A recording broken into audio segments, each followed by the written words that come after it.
Part 1. You will hear a woman telephoning an international school in Dubai for information. First, you have some time to look at questions 1 to 7.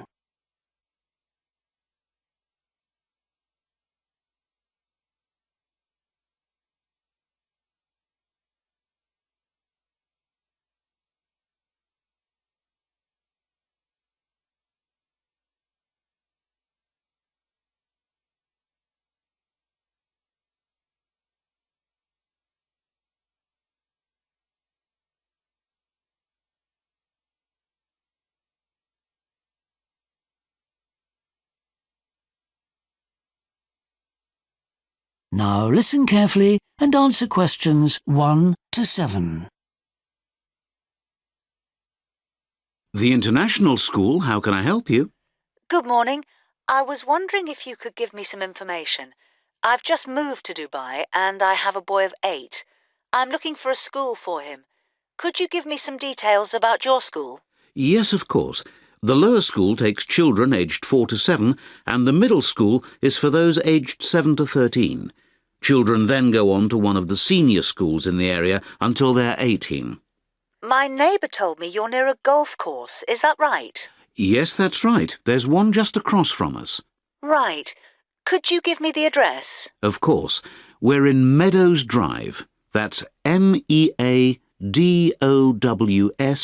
Drive. You can't miss us. OK, got that. Can I ask you a few more questions? Go right ahead. Does the school have a uniform at all? My son didn't have to wear one at his last school. Yes, and it's actually quite smart. We've just changed the colour from a dark green shirt to a blue one. That's with black trousers or shorts. What's the school timetable like? Well, lessons begin at 7:20 Sunday to Thursday, although we do open at 7 o'clock. Lessons finish at 12:40 and the school closes at 2:30. That's interesting because I leave here very early to get to work. Do you provide breakfast or does my son need to have this at home? No, we have an early start programme and we provide that for all the children who arrive early. Excellent. And after school? We have a range of activities on what we call our late stay programme. There's some playtime and help with homework, but we offer sport activities as well. For example, last term we had basketball after school and now it's swimming. Good. And what sort of music lessons are there? We have an orchestra and a rock band for the older children and a junior band for the younger ones. My son plays the piano. Could he have lessons at the school? Yes, we have lessons on Tuesdays after school. We also have flute on Thursdays and clarinet on Mondays. That's great. What about languages? My son would like to do Spanish because his grandparents are from Mexico. No problem. He's 8, isn't he? Well, he can do that now as classes start from when the children are 7. When he's 10, we offer French or German as well. Before you hear the rest of the conversation, you have some time to look at questions 8 to 10.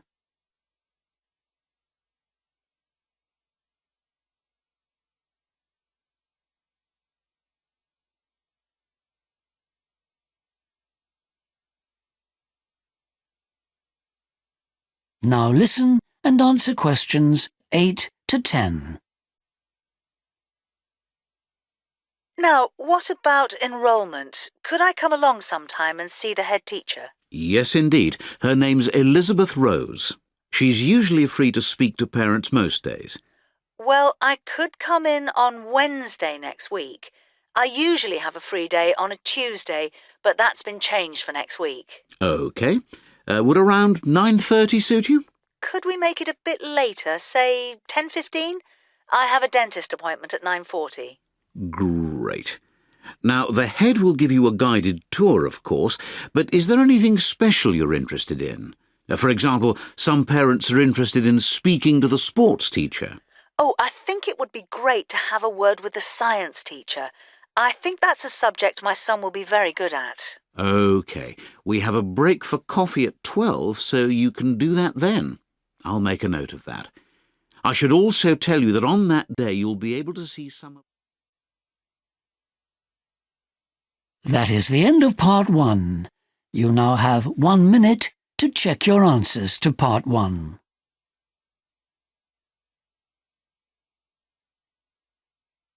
Part 2. You are going to hear an introduction to some London parks. First look at questions 11 to 15.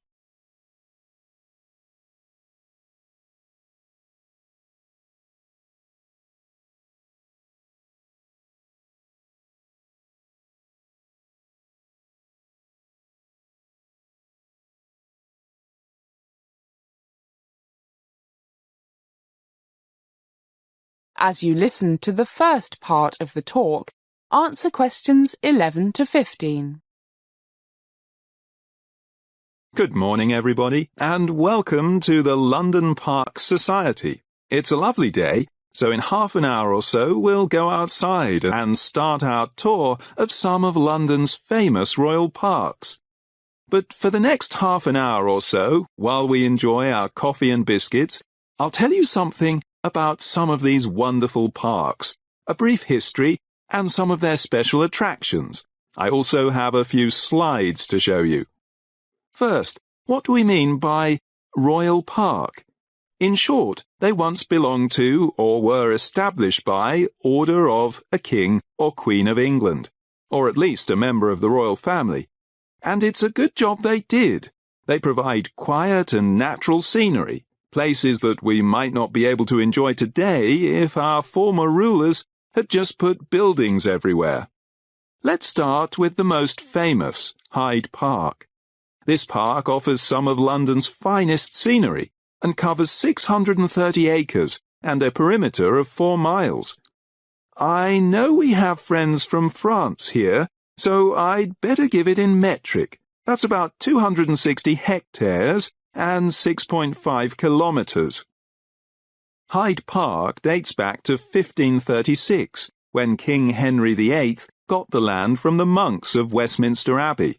Much of the later design, its layout, was done by the architect Decimus Burton in the 1820s, who took full advantage of the area's high and low land.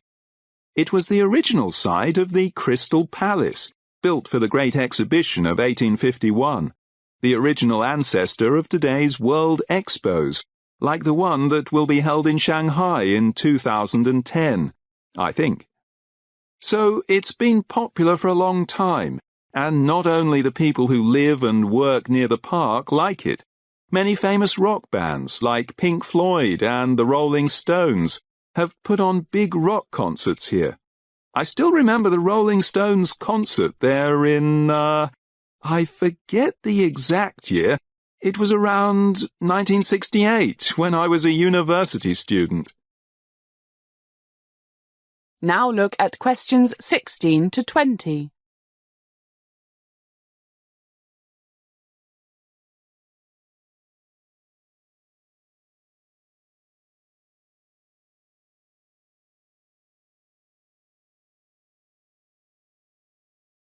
As the talk continues, answer questions 16 to 20. I mentioned the architect Decimus Burton. He designed the very impressive grand entrance to the park. The whole front is about 107 feet long.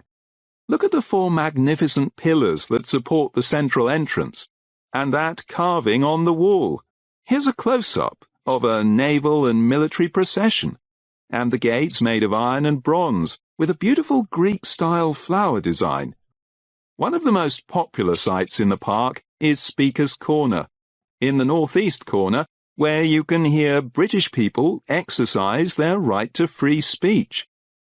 There may be a dozen or more at any one time, each standing on a soapbox and spouting, usually, controversial views on any topic you can think of: religion, politics, fox hunting, trade unions, Europe, tourists, etc. Lots of arguing. It's great fun. And south of the Serpentine Lake is the memorial to Diana, Princess of Wales. It's an oval stone fountain that opened on July the 6th, 2004. Another memorial, in the southeast corner of the park, is the Albert Memorial, Queen Victoria's monument to her husband of that name. I see that time is getting short, so I'll be a bit briefer with the other parks that we'll see today and tomorrow. Regent's Park. It has a fantastic landscape and is known as the jewel in the crown. Regent's Park covers 487 acres. That's 197 hectares, including Primrose Hill, and has the largest outdoor sports area in London. Rugby, basketball, soccer, netball, cricket, it's all here. St James's Park, with its royal, political and literary associations, is at the very heart of London. It's overlooked by not one but 3 royal palaces. The most ancient palace is Westminster, now known as the Houses of Parliament. Then there's St James's Palace, which used to be the King or Queen's residence, despite the fact that the monarch has lived in the 3rd palace, Buckingham Palace, since 1837. There's so much to see in or by St James's Park. Bands give concerts twice a day in the park at weekends during the summer. And tomorrow is Saturday, so we're in luck. Then there's the changing of the guards. The Queen's lifeguard changes daily at Whitehall, just nearby, Monday to Saturday at 11 a.m, an hour earlier on Sundays, and at Buckingham Palace every day at 11:30 in April, May and June, and on alternate days in July and March, if the weather is okay. Finally, we'll visit Greenwich Park, which is the oldest enclosed royal park.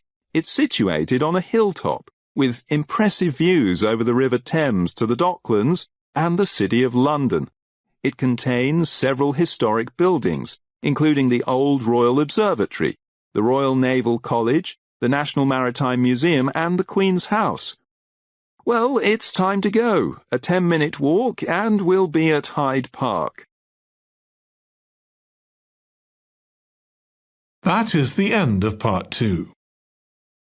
You now have 30 seconds to check your answers to part 2.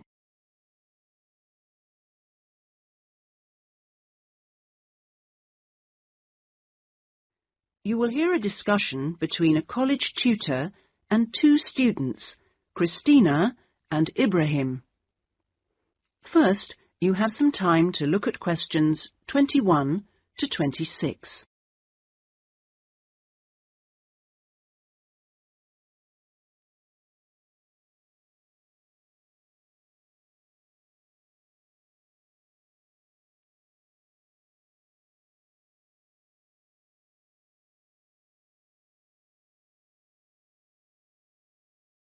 Now listen carefully and answer questions 21 to 26. First of all, I'd just like to say, Christina and Ibrahim, that I really enjoyed watching your video about student life last week. And I could see that the rest of the group did too. You did really well, and I hope that you got a lot out of it. I'd like to use this tutorial as a feedback session where you reflect on the experience of doing the project. So, Christina, I was wondering, what did you enjoy most about making the video? I liked using the camera. Is it the first time you've operated one like that? Yes, it is. Well, the results were very good. Anything else? I also enjoyed visiting one of the British students we filmed. I'd never been inside a British home before. Okay, Christina, thanks. What about you, Ibrahim? What did you enjoy? Well, for me, it was a very good chance to get to know students who are on other courses, because everyone in our group is studying English, and we don't usually have much to do with the rest of the college. Yes, good. Do you think you'll maintain the contact now? Well, I hope so. I've invited 3 of them to have dinner with me next week. Great! If you haven't decided what to make yet, I can tell you they'll love trying Arab dishes. And, of course, it's good for your English, too. Christina, what did you find? What was the most useful aspect of the project from the point of view of the English practice? I think when we were being shown how to edit the film, we had to follow the instructions, and that was very good practice for me. and I also learned some technical words that I hadn't heard before. What about you, Ibrahim? What was the most useful for your English? It was listening to the British students, because they don't speak as slowly as most of the tutors on our course. I think they speak at natural speed, so it forces me to get used to it. And they use a lot of slang. So you learned some new words which will be useful? Yes. Good. I'm glad it helped. Well, we've talked a little bit about enjoyment and about language practice. Were there any other benefits? What else did you feel you'd learned from the project? Was it useful in other ways? Yes, well, firstly, I learned how to use a video camera, and also I think I really learned a lot about working together with other people. I've never done anything with a group before, and we had to find ways of cooperating and compromising, and sometimes persuading people when they don't agree with you. Yes, that is a very useful experience, I know. Before you hear the rest of the discussion, you have some time to look at questions 27 to 30.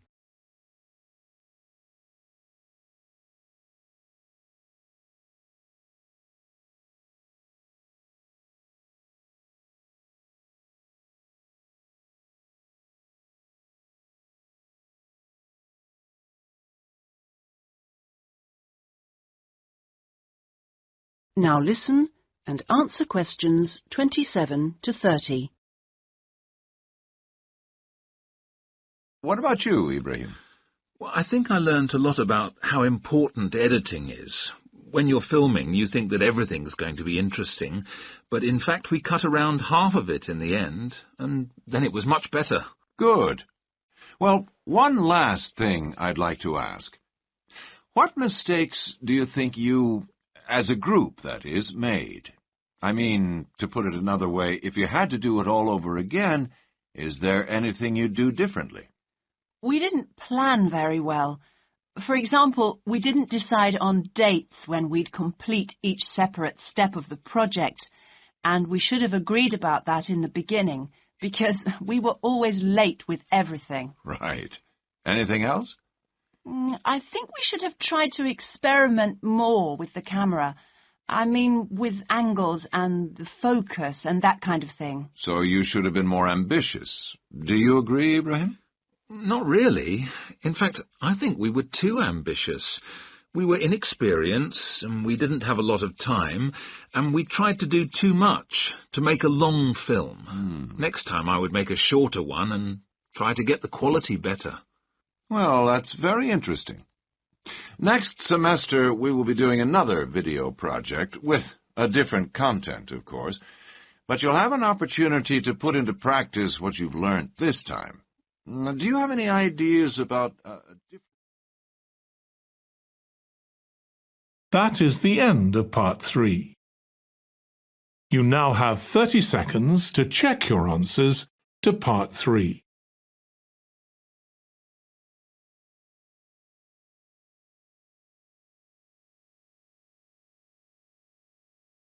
Tonight I'm going to talk to you about that remarkable continent, Antarctica. Remote, hostile, and at present uninhabited on a permanent basis. For early explorers, it was the ultimate survival contest. For researchers like me, it remains a place of great intellectual challenge, while for the modern tourist, it's simply a wilderness of great beauty. First, some facts and figures. Antarctica is a place of extremes, the highest, coldest, and windiest continent, and over 58 times the size of the UK. The ice cap contains almost 70% of the world's fresh water and 90% of its ice. But with very low snowfall, most of the continent technically falls unbelievably into the category of desert. Huge icebergs break off the continent each year, while in winter, half the surrounding ocean freezes over, which means its size almost doubles. Research and exploration has been going on in Antarctica for more than 200 years and has involved scientists from many different countries who work together on research stations. Here, science and technical support have been integrated in a very cost-effective way. Our Antarctic research program has several summers-only stations and 2 all-year-round ones. I was based on one of the all-year-round ones. The research stations are really self-contained communities of about 20 people. There's living and working space, a kitchen with a huge food store, a small hospital, and a well-equipped gym to ensure everyone keeps fit in their spare time. The station generates its own electricity and communicates with the outside world using a satellite link. Our station, 01, had some special features. It wasn't built on land, but on an ice shelf, hundreds of meters thick. Supplies were brought to us on large sledges from a ship 15 kilometers away at the ice edge. Living in the Antarctic hasn't always been so comfortable. Snow buildups caused enormous problems for 4 previous stations on the same site, which were buried and finally crushed by the weight. Fortunately, no one was hurt, but these buildings became a huge challenge to architects, who finally came up with a remarkable solution. The buildings are placed on platforms, which can be raised above the changing snow level on legs which are extendable.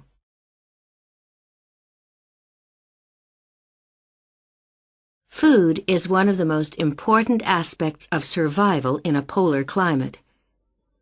People living there need to obtain a lot more energy from their food, both to keep warm and to undertake heavy physical work. Maybe you know that an adult in the UK will probably need about 1,700 kilocalories a day on average. Someone in Antarctica will need about 3,500, just over double. This energy is provided by foods which are high in carbohydrate and fat. Rations for field work present an additional problem.